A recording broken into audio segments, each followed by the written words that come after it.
ndabasuhuje mu izina rya Yesu Kristo.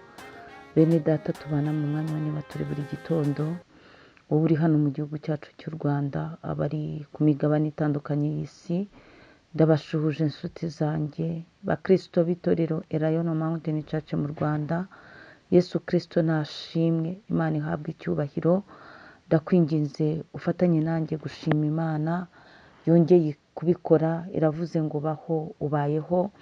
Fatanya nanjye gushima Imana yakwimanye, fatanya nanjye gushima Imana wibuka iby'Imana yakoze ku buzima bwawe, za nzira zitoroshye yakunyujijemo, wanyuzemo ikagenda ihakurindira. Uhereza Imana icyubahiro, jya ugira kuzirikana urukundo rwa Yesu Kristo ku buzima bwawe.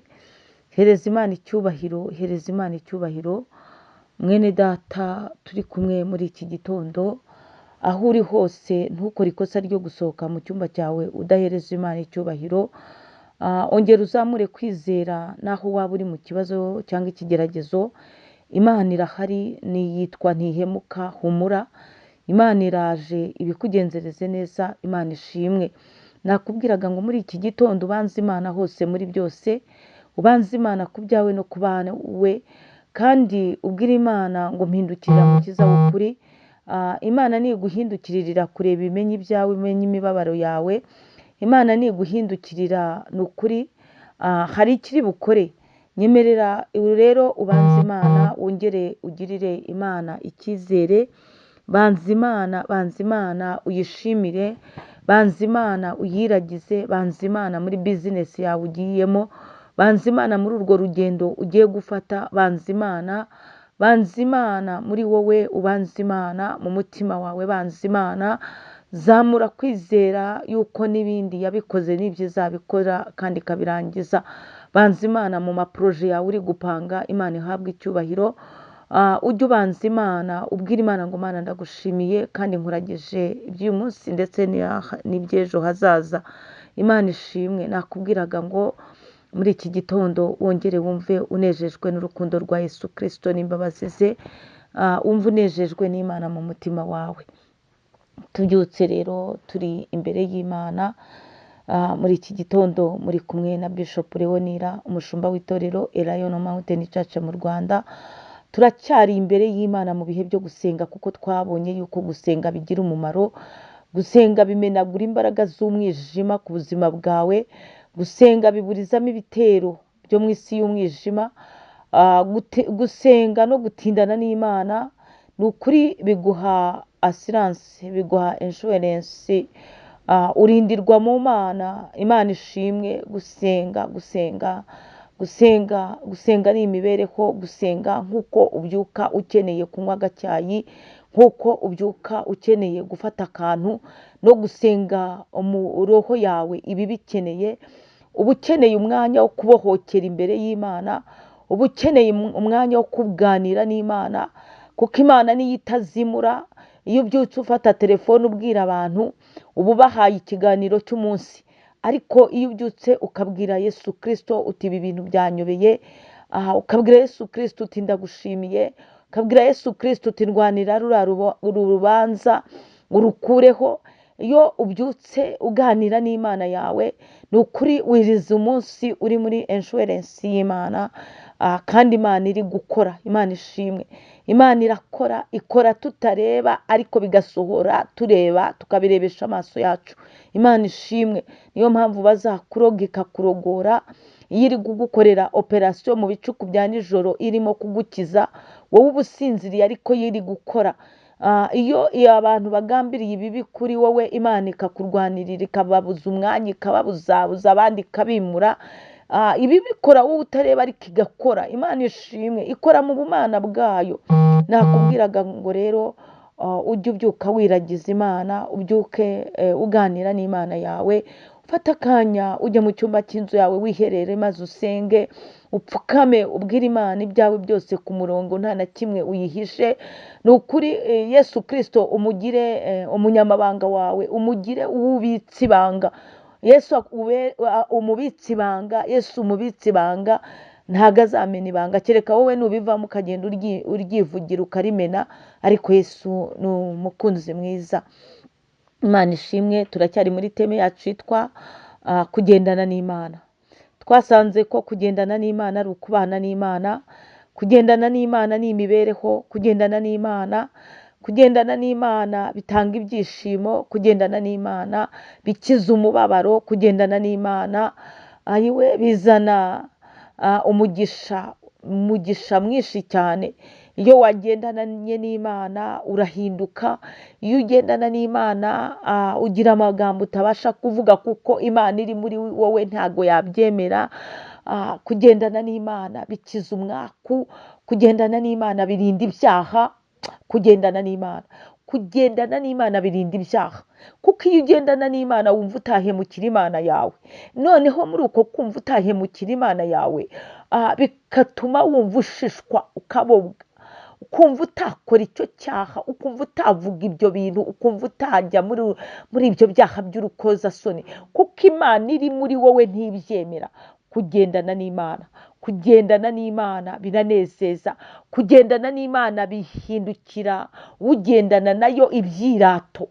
Uzumva umuntu akubwira ati genda umukristo ntabwo nakora icyo cyaha. Kugendana n'Imana biragura.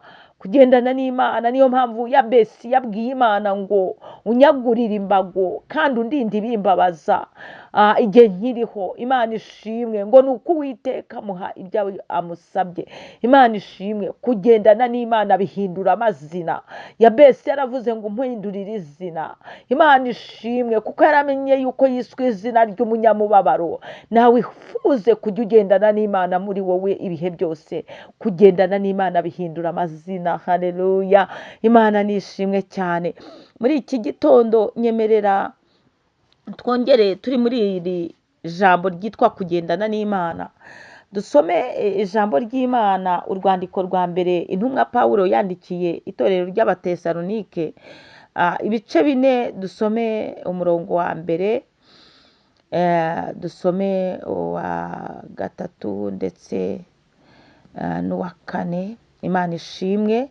Titire y'ijambo handitswe ngo kwezwa n'urukundo no gufatanya bya kivandimwe. Iyo ugendana n'Imana wifuza kwezwa buri munsi, wifuza ko amaraso ya Yesu Kristo akubaho akagukuraho umwanda wose.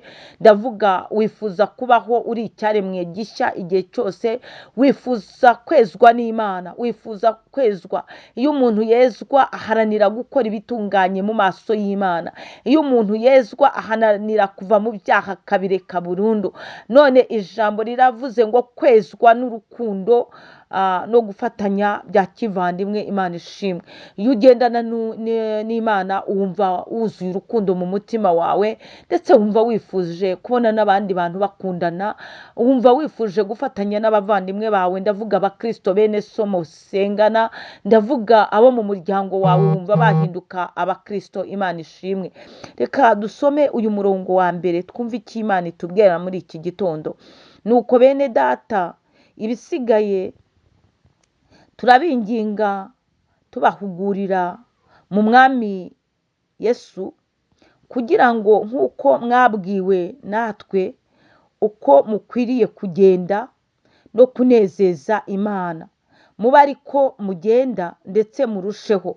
Imana ishimwe. Nk'uko twaganiriye muri iyi minsi ibyo kugendana n'Imana, ni ukuri uba ari kugenda ndetse urusheho. Uko ijambo ry'Imana ryagiye rituganiriza, uko ijambo ry'Imana ryagiye ridukebura, uko ijambo ry'Imana ryagiye ritumurikira, rikubwira ngo iki ngiki ntabwo wagendana n'Imana ukigikora, ngo abe ariko mugenda ndetse murusheho. Imana ishimwe. Dusome umurongo wa 3. Icyo Imana ishaka ni iki? Ni ukwezwa kwanyu no kwirinda gusambana. Icyo Imana ishaka ni uko wezwa kandi ukirinda ubusambanyi. Ukirinda ubusambanyi rwose. Ko gushishikarira kwirirwa uri kuri YouTube ushakisha uko bakora ubusambanyi. Icyo gihe iyo ubifunguye ukabireba uba urangije guhumana, kuko amaso yawe arabikurura akabyuzuza umubiri wawe. Ngo ni ukwirinda rero ubusambanyi. Mu izina rya Yesu Kristo ndakwinginze ngo wumve icyo Imana igushakaho ko ari ukwezwa ndetse no kwirinda gusambana. Ngo umuntu wese muri mwe amenye gutegeka umubiri we, wezwe ufite icyubahiro. Wowe umubiri wawe urawutegeka cyangwa ni wo ugutegeka? Wageze mu cyiciro cyo kuba utegekwa n'umubiri wawe, nawe ibyo ukora nta kontrole uba ufite. Icyo gihe rero uba warangije kuba umupagani rutiri, umunyabyaha. Pawulo aravuze ngo ugire gutegeka umubiri wawe. Utegeka umubiri wawe nibwo uzagira icyubahiro. Wezwe, uharanire kwezwa, usenge wezwe mu gitondo nijoro nimugoroba wezwe. Imana ishimwe cyane. Imana iguha umugisha. Uharanire kwezwa. Nicyo Imana igushakaho no kwirinda gusambana. Imana iguha umugisha. Shalom shalom. Muhahe muronke. Ndifuza ko wagendana n'Imana mu buzima bwawe, wicaye ugenda uri gufungura, igihe cyose wumve wuzuye Imana. Imana iguha umugisha. Ndabakunda cyane. Imana ibanezeze. Agachi cyanza kangu